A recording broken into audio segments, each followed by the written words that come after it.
Twain is known to have said on at least one occasion that you should eat a live frog first thing in the morning so that you would know that the worst part of your day is behind you. Obviously, the people who organized this agreed, or otherwise I would have given the song after reading it. Bad jokes aside, I'm sure everyone here has some point in their life that you could refer to as your live frog.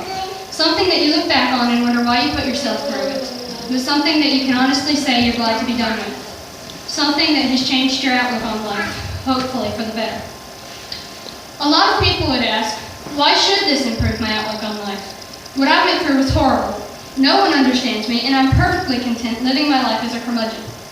But that doesn't have to be the case. Jeremiah 29:11 says, "For I know the plans I have for you, says the Lord.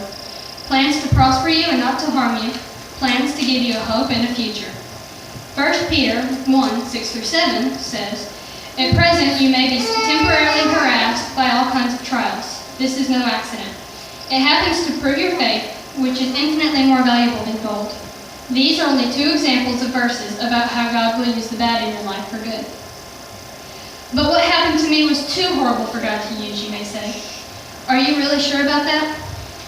One famous story I'm sure you've heard is of a young man named Joseph.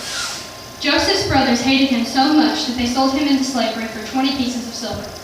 In today's terms, that would be a little over $200. Can you imagine being sold by your own family for $200? As if that wasn't bad enough, Joseph was later accused of assaulting his boss's wife and was thrown into jail. But God used all of this to help Joseph save his family and all of Egypt from famine. There are dozens of stories like this. This is only one example. Romans 8:28 says, "And we know that in all things God works for the good of those who love him, who have been called according to his purpose." God can and will use anything and everything to fulfill his plan in your life. But how does this tie into your live frog? And why should you have a better outlook on life because of what happened to you? Can I promise that nothing worse will happen to you for the rest of your life? No, that isn't what I'm trying to say at all.